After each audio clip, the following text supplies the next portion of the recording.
and one of them turns to the other and says, "Do you know how to drive this?"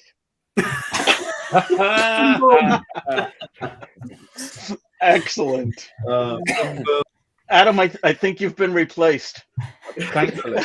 I'm sure people all over the internet are saying that, aren't they? All right. Good morning and welcome, or good afternoon and welcome to yet another edition of the Digital Download, the longest running weekly business talk show on LinkedIn Live. Today we're asking, are you agile? We'll have a special guest, Clarence Williams, to help us sort it out. We'll talk with Clarence about agile. What do we mean by it? And how does it extend beyond the IT team and into the entire organization? But before we bring Clarence on, let's go around and introduce everyone. While we're doing that, for the audience, why don't you go and reach out to a friend, ping them, and have them join us. We strive to make the digital download an interactive experience. Audience participation is highly encouraged. Right. So, introductions. Adam, would you please kick us off? Hi, I'm I'm Adam Gray. I'm co-founder of DLA Ignite, and I just love this show. I love it. It's one of the high points of the week because it's just such good fun. We have really interesting guests, really interesting audience, and really interesting people on the panel, and me as well. So it's great. Awesome. Thank you. Jordan. Hello, everyone. I'm Jordan Abbott, B2B social influence and interaction advisor at Supero, and I am delighted to be a DLA Ignite partner. Thank you. Alex. Hello, everyone. So Alex Abbott, founder of Supero, and we are in sunny Leighton Buzzard. The sun is shining today. It's lovely to see the spring sun. And I am also a extremely happy DLA partner. Excellent. Jensen. Hi, I am Jensen Abbott. I work at Supero, and I too am a happy DLA partner. Got you something different. I know. Tim. Hi, I'm Tim Hughes. I'm the CEO and co-founder of DLA Ignite, and welcome everybody. I'm looking forward to a really exciting show. Excellent. Tracy. Hello, everyone. I am Tracy Borson, founder of TLB Coaching and Events, and I too. Well, we are all having different emotions this morning, it seems like, and so I'm going to go with enthusiastic DLA Ignite partner. Yeah, there we go. And myself, I'm Rob Durant, founder of Flywheel Results, based just outside of Boston, Massachusetts, and a content DLA Ignite partner. Before moving on, I did want to address Graham's question. He asks, have I slept in or have the clocks changed in the US? You slept in, Graham. You're late. Yes, the US changed clocks 2 weeks ahead of the UK. So for these 2 weeks and 2 weeks in the fall, all of our clocks are off. Sorry about that. So this week on the Digital Download, we'll speak with Clarence Williams, a business strategy and marketing consultant with a specialty in helping small business owners leverage big business applications to engineer profitability for their companies. Let's bring him on. Clarence, good morning and welcome. Hey. Let me start by saying I'm happy. Excellent. Not just content. Yeah. Not just content. Actually excited. There we go. Awesome. Clarence, tell us a little bit more about yourself and how you got here. Okay. So Clarence Williams, actually founder. I'm a serial entrepreneur. I own a few companies. Most of them are in business strategy, marketing, and associated with the enterprise agile world, right?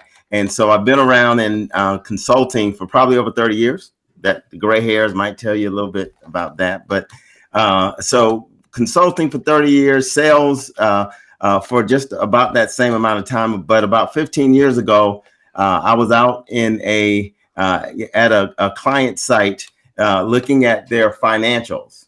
And I had gone through a stream of clients, actually, and looking at their financials, and all of them have that line item, marketing. And to be truthful, before that time, I didn't know much about marketing. It was like this gray area. And so I decided to dig in. I started following some of the top marketers I would say in the world. I spent a lot of money to be part of their masterminds. And so over the last, say, 15 to 17 years, I've been focused more on the marketing side of the house, helping companies understand what it means to be that market leader and industry expert. Excellent. Thank you. So the topic of today is Agile. You can float like a butterfly and sting like a bee, but are you agile? Yes. First, can you help us out? What is meant by agile? Well, that's kind of interesting. So first, Agile has a history. In 2001, a group of folks got together and created these 4 principles, right? And I'm going to go over them really quick, but there's some augmentation that's needed in order for it to be current, right? But one, it was, so the first one is individuals and interactions over processes and tools, working software over comprehensive documentation, which I would probably augment and say working products or functional products over comprehensive documentation, customer collaboration, the third, customer collaboration and over contract negotiation, and the fourth is responding to change over following a plan. And so those 4 principles really was the start of the Agile world, going from waterfall to Agile, or the whole idea of going from project to product. So during that time frame, I would say I ended up being one of the few people who launched the first iPhone. I worked for AT&T, and that was a collaboration between AT&T and Apple. And I'll say at that time, AT&T had about 35 API partners. All of them claimed to be Agile. And between 2007 to 2019, I helped to grow that to about 1,000.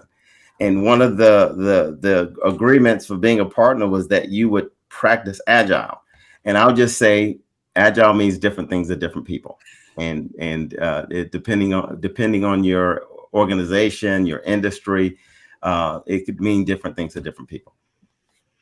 So Agile started out in IT. Has it stayed in IT? Well, actually, probably the last 10 years, it has morphed into other industries. But for the most part, it's been perfected, quote, in the IT world or in software development. And when I say perfected, meaning a lot of the best practices that you might get from practitioners are usually from the software development area, from IT, but it has gone into different areas.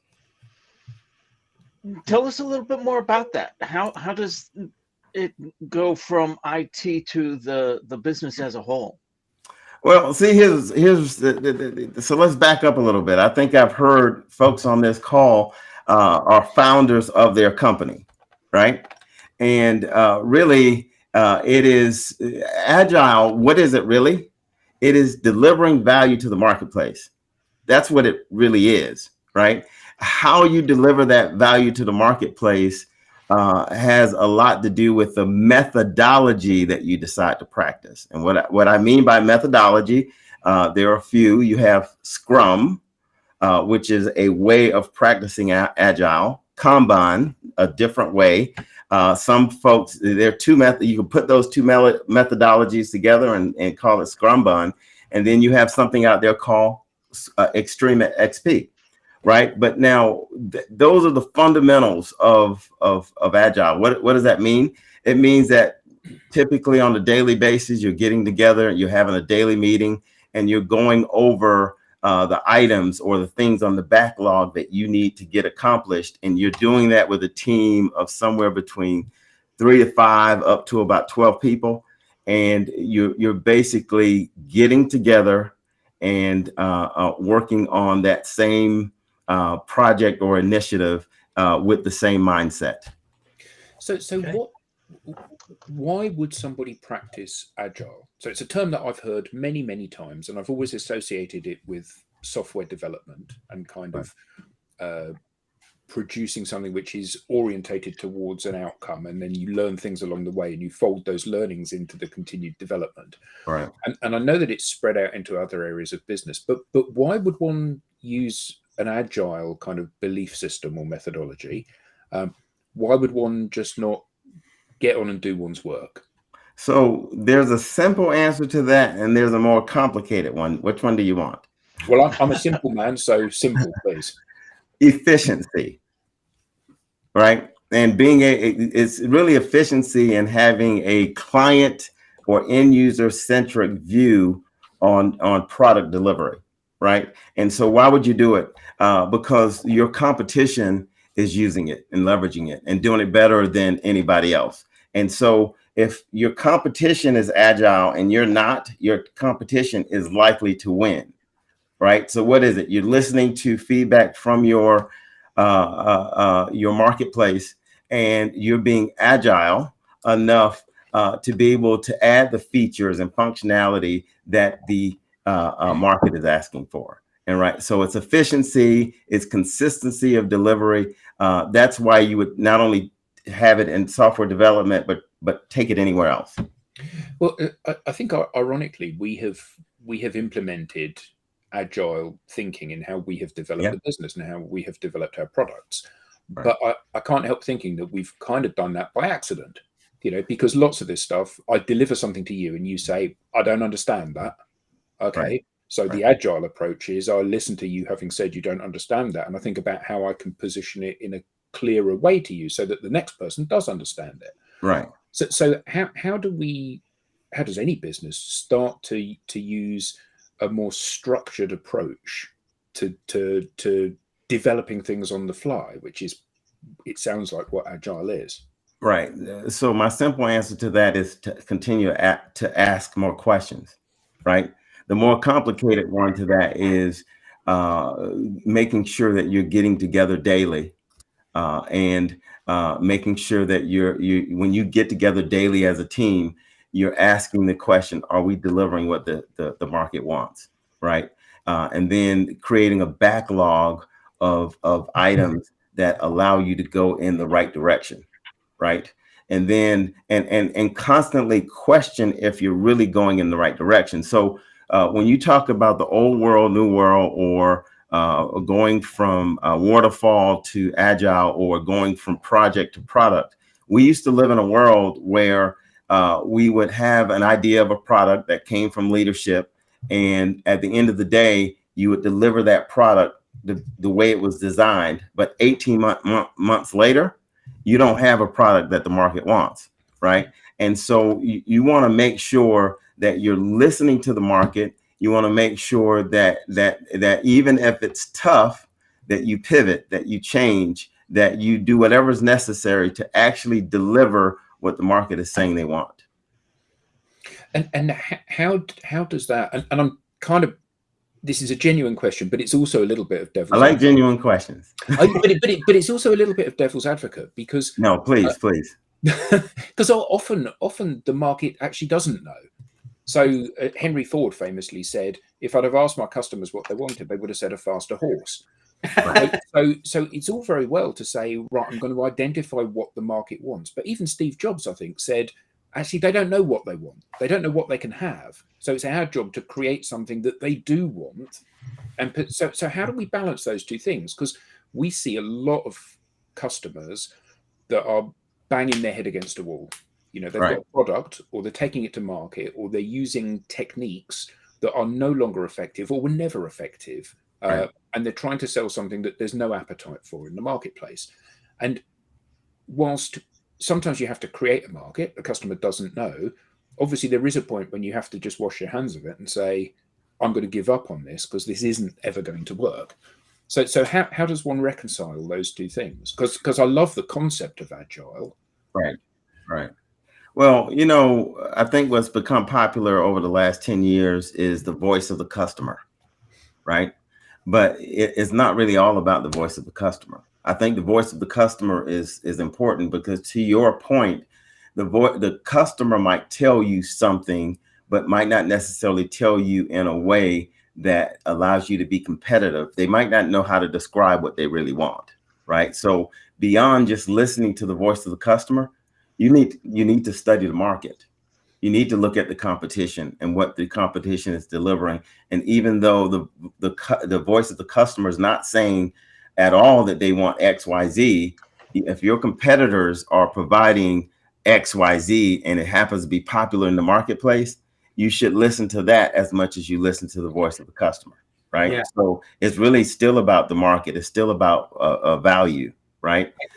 So, you know, I would say, and even beyond that, I still would say, when we talk about listening, it's more than even just listening to the voice of the customer and the market. Some of it can be listening internally. Can we deliver what that voice of the customer or the market is saying? And if we can't, the real question is, do we need to get the resources that can deliver it, or do we need to really focus on our competency and what we can deliver? So it's really a complicated answer, or a complex.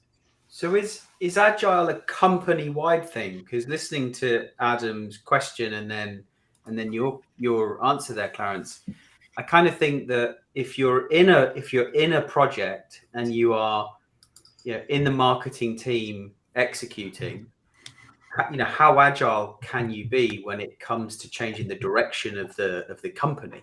And so Right. And so does, you know, a couple of questions, I guess. Does each person have a role within that team, and one person is responsible for actually helping to change the direction of the company if they thought they were going in the wrong direction? Okay, so forgive my somewhat long-winded answer to that, but I'll try to make it short too. But so I founded a company called Agility Engineers, right? And the purpose of that was, the word agility means different things to different people, and the word engineers mean different things to different people. And what I'm trying to do in the marketplace is change the idea of what an engineer is and who the engineer is. I will argue that an engineer could be anybody at any level within an organization, right? Anybody who's involved with implementing transformational change and then using Agile to do that. Now, to answer your question, I'll say what's critical is understanding the difference between a methodology and a framework. And going back to what I said earlier, methodology are those fundamentals. I would tell any company of any size to master the methodologies of Scrum, Kanban, Extreme XP. And those are some, and to get everybody within the organization understanding what that is from a mastery standpoint, educate them and help them, you know, get the training that they need in order to do that. And then as you decide to scale, you want to adopt some of the more popular scaling frameworks that we've heard of, SAFe, LESS, and design thinking, or some other scaling frameworks like, you know, the DevOps. It really kind of depends on your organization and your industry. But before you decide to scale and adopt a scaling framework, you want to make sure you practice the fundamentals, right, as an organization, regardless of how large you are, right? Larger organizations have a bigger problem, and a lot of times it's that they might be practicing even the methodologies right, but they might be trying to implement two different scaling frameworks, right? And when you do that, you have to manage it in a way where you consciously decide if you're going to choose one over the other, or if you're going to combine them and get everybody on the same page. But what's critical is making sure everybody talks the same language as they scale. Yeah. So, Clarence, excuse me. As you know, I teach at a local university. Oh, I didn't realize that, but that's awesome. So We yesterday's need to lesson, talk about that because I want to go in that direction soon, by the way. But absolutely love anyway, to. anyway, Yesterday's lesson was on leadership and the okay. 7 traits of leadership. One of the traits was leaders are decisive. Leaders pick a direction and stick to it. And then I heard you say one of the elements of one of the 4 principles of agile thinking is responding to change versus following a plan. Absolutely. So how do you tell my students the difference between responding to change versus following a plan, as opposed to, well, just willy-nilly going with the different flavor of the week and changing direction for the company every time you hear something new? How do we Good question. Well, resolve that conflict, I guess? well, I would tell you that we live in a new world, and the definitions of leadership that we had within the last 20, 30, 40 years, it's not likely to work in the next 20, 30, 40 years, right? And so, old leadership would be you create a vision, and that vision was based on this broad-based idea or what have you, and you have everybody marching toward that vision. Well, if you do that, you miss out on the opportunities that in this market that we're in. Good example is ChatGPT. Nobody knew that would be on the radar at the end of last year, right? So if you are a leader within an organization and you say, well, that's new technology, we'll ignore it. It's just not that important. Well, you know what? I'm not sure how much of a leader you are if you haven't considered how ChatGPT, actually how AI is going to impact your business, your industry over the next 5 to 10 years, right? And so you have to be agile enough to realize that everything you thought about 2 years ago might be different, and that your responsibility, and this is me answering your question, your responsibility is to clarify your vision so that the folks that work on your management team and at the lower levels, that they could actually understand it enough to be able to translate it into OKRs or objectives that make sense. And so that when it gets to the team level, they can deliver. Clarence, what's an OKR? Sorry, thank you. It's objectives and key results. Objectives and key results. So how do I figure as a leader when ChatGPT and AI is impactful enough that it deserves my attention when last week it was NFTs? I appreciate that, but you know what? I think I was reading an article. There's an article out through LinkedIn from Bill Gates, and he was explaining that AI and ChatGPT for him is very similar to when the web started 20, 30 years ago, and the GUI interface, right? And I would say NFTs and that type of stuff, they are innovative. They're wonderful technologies. Clarence, what does GUI stand for? I'm sorry, forgive me. Thank you. I would say that is the web user interface, right? When it became easy for us to point and click, right? That was very innovative enough where it compares to what AI does today, right? AI creates efficiency in a way that's remarkable. I'll give you a good example. We all own small companies. I have a ton of VAs, right?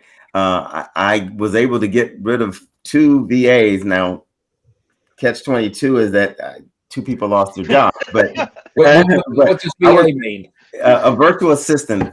Thank you. I love you with the acronyms and keeping me on point there. But I would say I got rid of 2 VAs simply because of AI and what it actually does. Now, I'll say what's interesting is that it has had a whole lot of hype, but I've been using AI and related technologies for the last 3 years.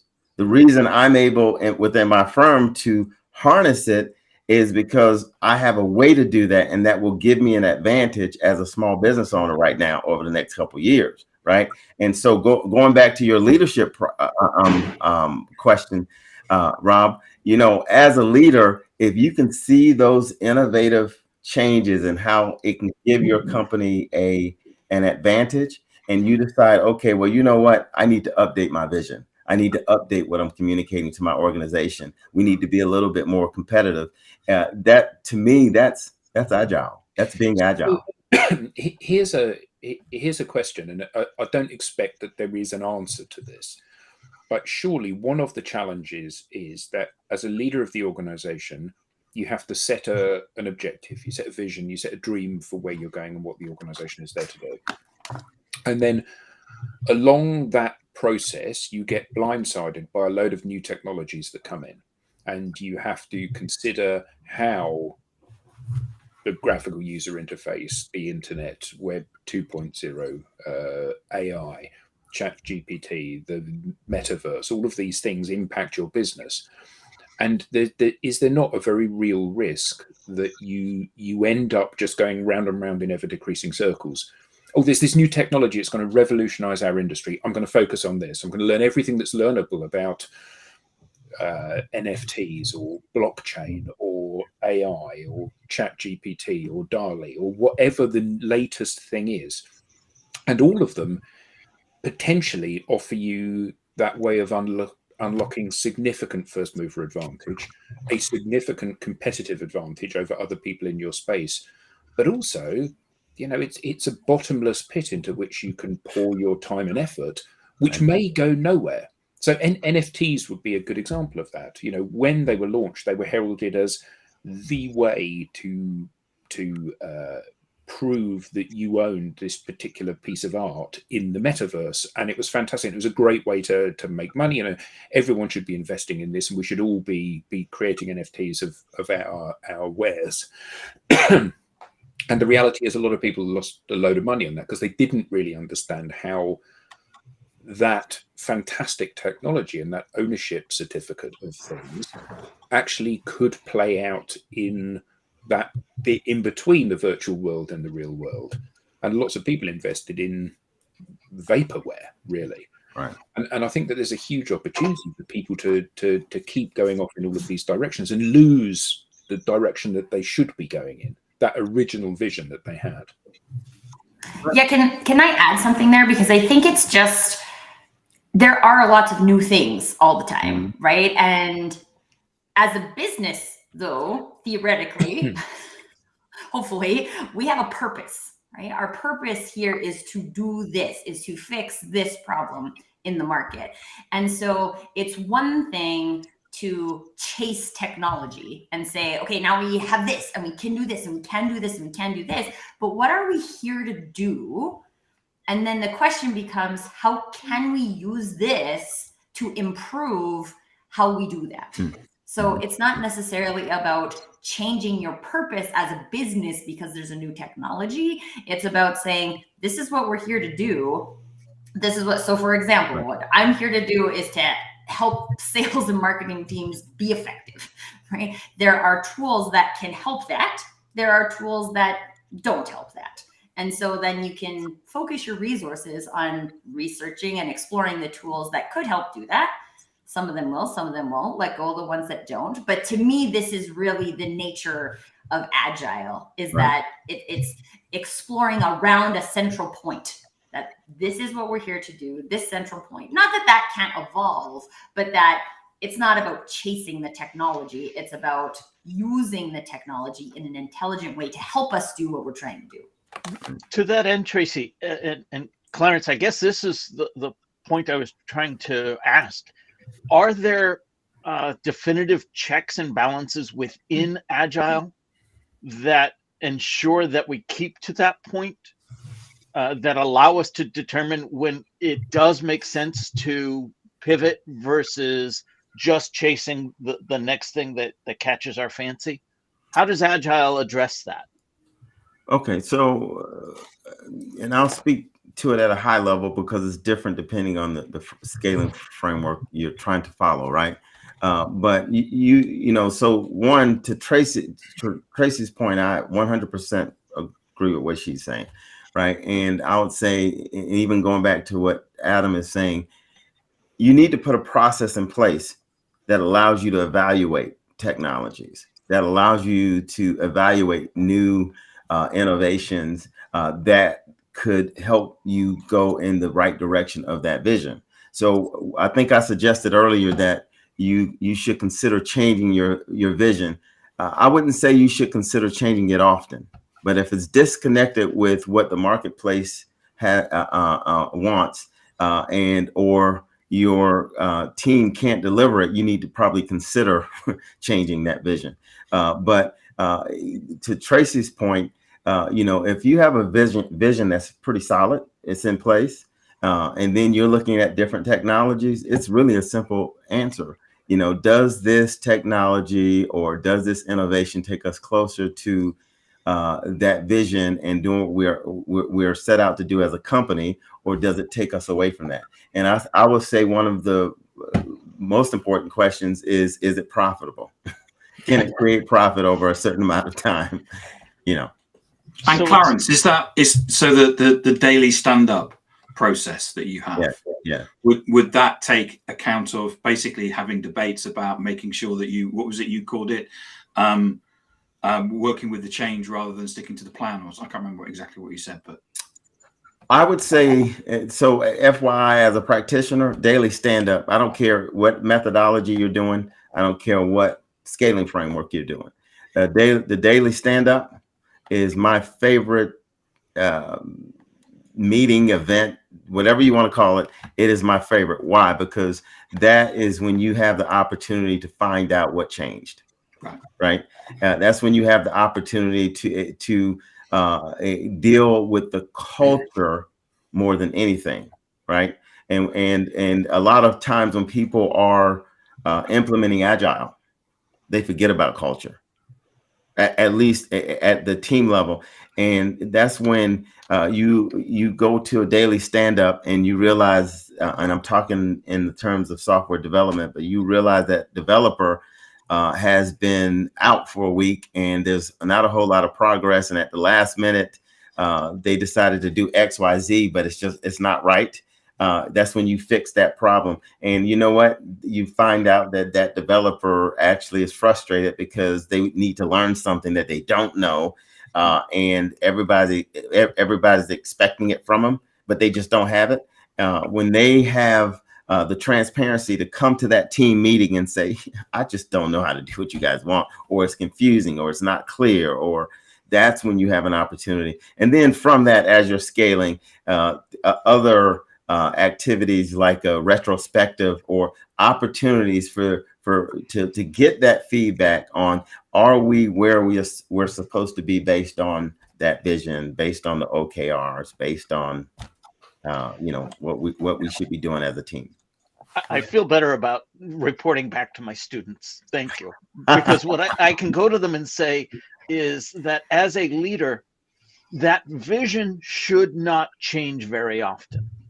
Yes. But the path to it will change as often as necessary, as often as possible, when you can get there better, faster, more profitably with a new innovation. Yeah. You stated it way better than I could. So thank you. We did this collaboratively. We Collaboration, to it together. We're being agile here. Exactly.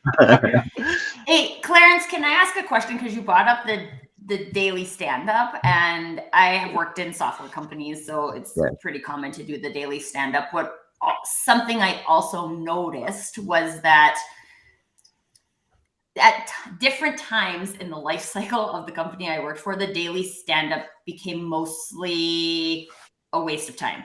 And I think that was because we didn't have that culture, that team feeling of like, I could actually tell somebody if I'm stuck. Yeah. And because if I did tell someone I was stuck, I would just get attacked in front of the rest of my team, and that feels uncomfortable. So then I don't do that.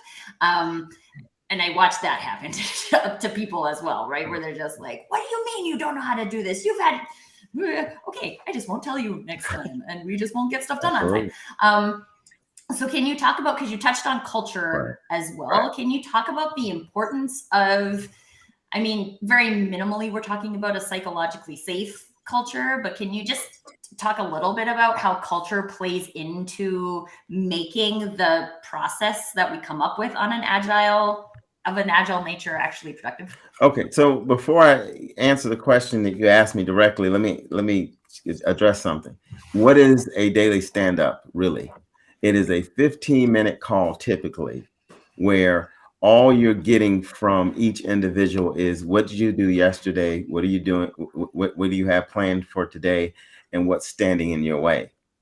And really, if you are a scrum master or that's facilitating that, your responsibility is, one, create that environment of transparency so that they can come to the table with their real issues, one.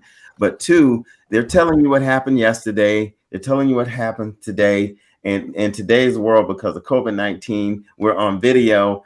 You know, if they do that and you're not looking at the body language, the facial expressions, you can't read, and you realize that, okay, you know, what might be standing in their way might be them, but it might be leadership. It might be, so your job as a scrum master is to facilitate them communicating, but get to that problem to help eliminate the problem. And then so it's a 15-minute meeting that could be an hour meeting, but when they identify the issues, you spend the rest of the hour dealing with those issues, right? And then that's where we get to the culture side of it, right? If I'm the scrum master of this team here, one, I should be doing a whole lot less talking. And I'm listening to every single one of you tell me what happened yesterday. And if you tell me that, you know, you had a sibling die yesterday, well, guess what?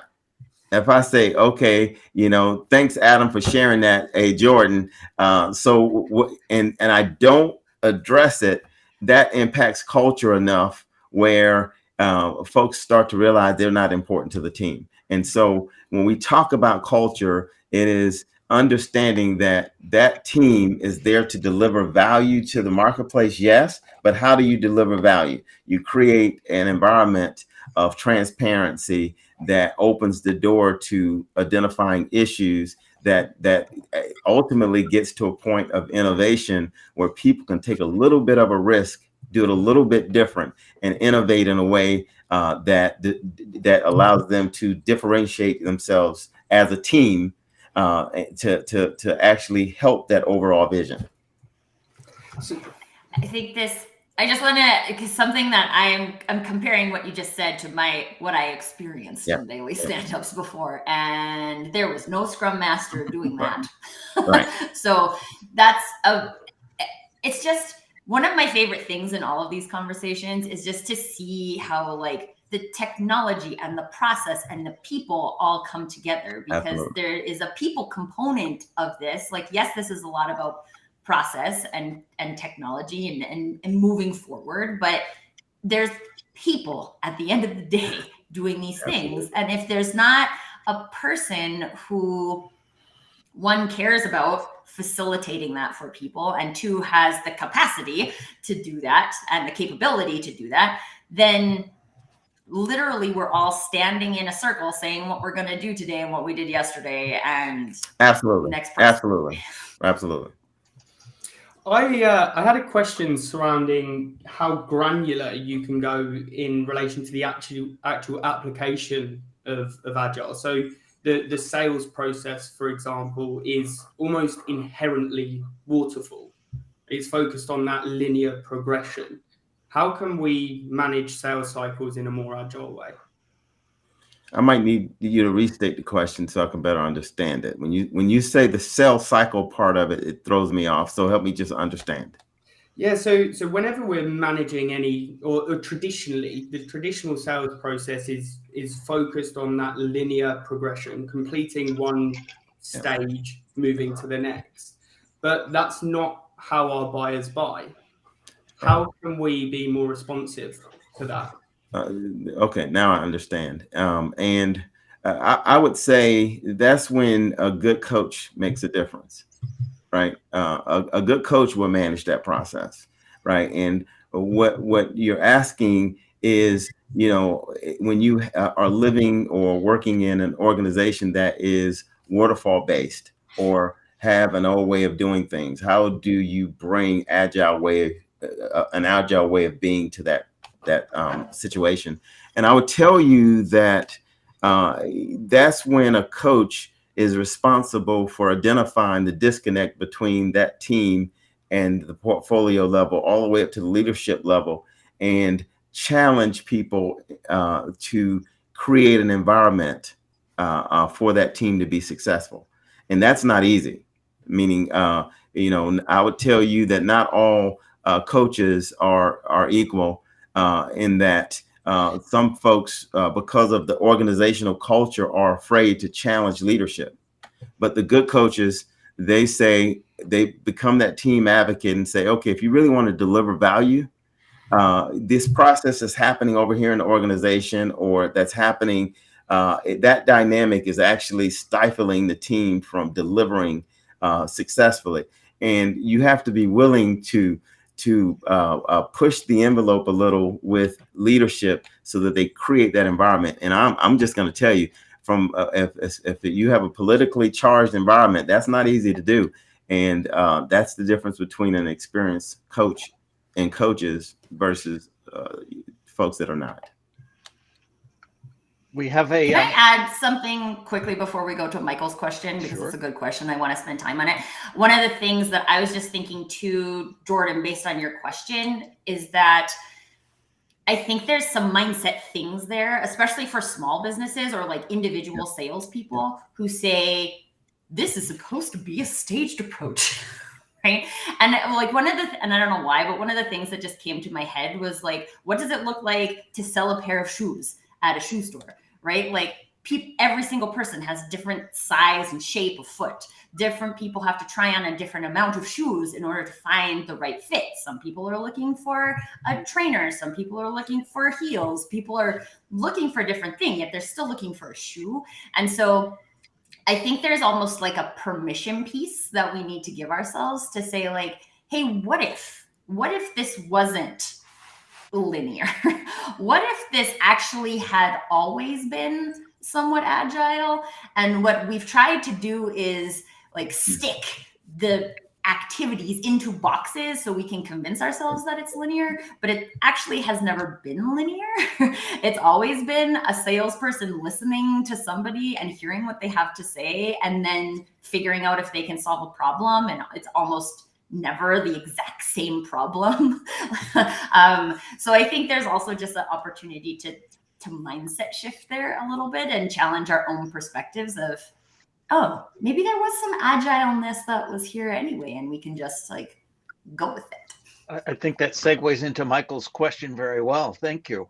So, Michael, I apologize if I'm mispronouncing your last name. Michael Jarug asks, can we say for an organization to be agile, we need the culture and leadership to put agile mindset first? How would you encourage an agile mindset in an organization? That is a very good question. And I would say that, let's say leadership it brought you in, and first of all, let's say they don't have that mindset. They don't have an agile mindset. Now, the fact that they brought somebody that does agile in to help with that mindset would say that they're trying to go in the right direction, right? But to really answer that question, I would say you should start all engagements with some type of assessment at all levels, right? In other words, and I advocate this big time when it comes to larger organizations with multiple frameworks going on, multiple teams. We try to go in and do an agility health type assessment at the team level, program portfolio level, enterprise level, and then walk through the results of that assessment, right? And so without, you really don't go into an organization leadership and say, okay, you guys need to be more agile, right? But you get the vision, you understand the product that needs to be delivered, and then you do those assessments, and then you facilitate a series of conversations where the purpose of, at the leadership level, you're asking that question: what do you think we need? Now, I'm the coach, and I'm asking the question to the leadership: what do you think we need to do to be more agile? And then you be quiet. And if you can have that conversation at the leadership level, you start to understand the different ideas of what agile means, and you'll get a whole lot of data. So data-driven type conversations. But then you get to a point where, as a facilitator, you realize that you need to help them talk the same language, right? And I would say, to answer that question is start with assessments. Use those assessments to generate conversations. Start at the leadership level, and then after you synthesize, cascade that information down in much the same way. But one caveat is, when you're doing assessments, you don't want to misuse the results of the assessment. In other words, we do a team level assessment. It is not to judge how good or bad that team is doing. And many times, I've spoken to the leadership. I've set their expectations that you might not necessarily get the results of this assessment, because it's for that team. So that team can self-reflect. That team can say, are we being agile or not? And it happens at all levels. They need to just be committed to delivering the value to the marketplace and having the best product, right? And then you want to use other metrics to judge the team and how they're doing. I think you touched on something really important there too, Clarence, on the metrics, because I would say an organization that isn't currently using, I'll call it the agile mindsets, even before they even get to the process, is that there's like looking at things like, how do we respond to change versus just following the process? Because I've talked about this a lot on the show in terms of sales, but like sales, we have like a KPI, and our KPI is to make this many calls, and that's it, right? Like, who cares what else is happening down the line? And that isn't an agile mindset. And so I think when you can show people what it looks like in terms of a metric to say, this is what we could be celebrating or maybe even rewarding from an agile metric perspective versus our old school metrics. I think that is an interesting conversation to have with leaders, because it can show this is what our metrics are driving right now, and it's not agile. So if we do want to go agile, these are the types of metrics we're looking at, and how do you feel about that? Right. Only thing I'll say about metrics is I believe that's one of those things that it still needs some maturity, right? I mean, there are different frameworks that say, oh, you should measure this, you should measure that. I would say it's not that simple, right? It depends on the product, it depends on the team. But one of the most popular metrics is probably velocity. In other words, how often is a team able to deliver features or deliver things over a certain a time period, usually a 2-week sprint. The challenge there is, when you're measuring metrics, can you look at that metric and say, okay, team A and team B, right? You should be hitting this metric, right? And you really can't do that. Meaning the metric for team A is the metric for team A and is what it is. And it's separate from the metric for team B, right? And so when you talk about velocity, they might deliver at different rates. And a lot of that might be the competency of the development team or whoever's building the product or what have you. There are various, yes, Tim. Clarence, you said the word sprint. Yes, you want me to clarify what that is? Sprint. Okay, so a sprint is an interval of commonly about 2 weeks, right? In order to deliver a feature or an agreed upon a set of features or feature, right? It's usually 2 weeks. You find some teams say that they do it in 3 weeks, but one point to make about a sprint, it should be something that the team agrees on. I've found that over time that if that direction comes from at the portfolio level or leadership level, and they say, well, we want you to do 3 weeks. And a lot of times that happens because somewhere in the organization, somebody's practicing waterfall. Right. And so they can't necessarily control their intervals per se, but it's a bad idea. Why would you do why would you do a sprint? It's really so that you can complete a process and get feedback within that time frame. So a sprint, let's say you have a backlog of items that need to be delivered, right? The team chooses what actually is being built within that two week time frame, right? And after that 2 weeks, let's say they build all 5 items that they say they're going to build, right? At the end of it, you're going to have what's called a demo. Right. And I don't want to get too deep into it, but you have 2 different types of demos. You have a team demo and a system demo. But most important is you prove that you built what you said you were going to build. And then after you do that, you demo it. There's something called a retrospective, or you record what went wrong and how you can do it better. And you collect that information and you take that as an input to your next sprint, right? And so that over time you're getting better and better and better as a team. Okay, thank you. Hey, Clarence, I have an interesting question. Hopefully we have time to flip it in, but I'm just thinking about like the sprint. So I have a software background, so Love it. Understanding all the things that you're saying. But it's very common for that to happen in a development team. But I'm wondering if you have seen, or if any of your clients have implemented the concept of sprints in like leadership projects or sales projects or marketing projects. I can kind of get it maybe from the sale or from a marketing perspective, because like you generally have projects. But is the sprint concept something you think that is also extractable into the organization as a whole? Yes, as you start to scale, right? It's probably called different things with different organizations depending on what they're.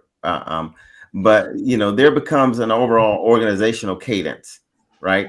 And if, for example, if you using SAFe as a framework, SAFe has something called a train, and a train is nothing more than a team of teams delivering the same product based on a specific value stream. And Tim, a value stream is but Tim, a value stream is really a way to look at funding projects, right? The old way would be budgets. The new way when it comes to Agile is value stream. And it's really getting feedback from the marketplace and making sure that everybody that's on the same team understand the value that they're delivering to the marketplace. So back to your question, Tracy, at the end of the day, when it gets there, it's called something different. I would go back and say it's the coach. The coach is responsible for working with leadership, working with everybody in the organization, and making sure that everybody's on the same page when it comes to what's expected at the team level. 2 weeks sprints, 3 week sprint, what the product is, how many, what functionality is being delivered. They should help with that process, but it also includes engagement from that scrum master on the team, that product owner on the team, and then making sure everybody on the team, the developers, understand what's expected. Everybody needs to understand the big picture. So, Clarence, we only have a few minutes left. I wanted Time went fast. Yeah, that it does. When you're having fun, Clarence. Yeah. The theme that has come up a few times this week centers around community. So I wanted to ask you regarding Agile. Is there a community being built around Agile? That's interesting. I would say yes. The answer is yes, absolutely. But the better question is, is that community connected and succinct? Is it comprehensive? And I would tell you that it's splintered, in my view. Now that's debatable. But when I say splintered, I mean, right now you have competing organizations that are trying to create agile best practices in their own way. You have SAFe, you have LESS, you have design thinking out there. You have, in some cases, even Scrum and Kanban has matured into being frameworks. And so you have all these different people thinking different. And to be absolutely frank with you, all they're saying to you when it comes to the practitioners at the team level delivering the product is, hey, you need to learn how to do your job better, and you need to get some continuing education. And it is my view that community needs a voice. And so you set it up, Rob, for me to kind of talk a little bit more about agility engineers. But agility engineers is a directory focused on giving practitioners a voice, right? And so over the next year, instead of saying, okay, well, agility engineers, the vision of the company is XYZ, and actually trying to promote it, I am doing something a little bit different. Not me, but me and now quite a few other folks I've met with since January. We're doing something different. We're going to interview more people at the team level and say, what do you think? Right? What do you think about the support of teams? What do you think of the big problems when it comes to Agile? And so to answer your question, Rob, I'll say that in order to really, really improve the community, we need to give a voice to the folks at the team level and listen to that voice, and not as a complaint, but as an opportunity to make that community better, right? And so hopefully that answers your question there. Absolutely. Before we wrap it up, did anyone else have a question for Clarence? I've got an observation. Oh, This was brilliant. Absolutely Awesome. brilliant. thank you. I have loved learning about this stuff, and I love the way that you lay this out in a way which doesn't sound like you're talking to your 3-year-old son. You sounds like you're talking to a grown-up, and it's. I'm not a process kind of person generally. Thank you. And I love the fact that this. Yes, thanks, Tim. And this makes it seem really exciting and poignant and absolutely necessary. So I just love it. Absolutely. Am I able to follow up with a comment, because he just, and I'll make it 30 seconds. You know what, Adam, you actually talked about the future, and I'll tell you, it is very exciting when we get out of COVID, the effects of COVID-19, when the disruption with the banks and whatever the economy does over the next couple of years, a few opportunities will come, right? And one of them, and I believe that companies will be judged on if they're agile or not, right? And the definition of agile when it comes to the market or the street, it will not be what we think about it today. It will be how effectively do you listen to the voice of the customer and then work within your organization to deliver value to them. And I would tell you that will probably be one of the metrics that you would hear on CNBC or Bloomberg or what have you. They'll talk, is the company agile or not? So, yeah. Awesome. Thank you for that. Yes. Okay, so that brings us to the end of another edition of the Digital Download. Can we give Clarence a round of applause, please? Clarence, you've just been awesome. Thank you. Thank you so much. And I want to thank the audience for their participation as well. A lot of our traditional audiences joined us, of course. A lot of new faces. Thank you for chiming in. Thank you for sharing. Next week, we go back to the traditional time for the Digital Download for both coasts or both sides of the Atlantic, as it were. So it will be On digitaldownload.live, you'll find the link by Tuesday afternoon, and we'll go forward from there. Stick Clarence. Stick Andrew's message up. Oh, there we go. Producer, please. The Thank you. future is here. The future is Yeah, here. yeah. There we go. Awesome. Andrew, always great to hear from you. Thank you for that. Clarence, thank you again. Thank you. Great learning from you. And of course, to the panelists, another exciting week. Thank you so much. Goodbye, everyone.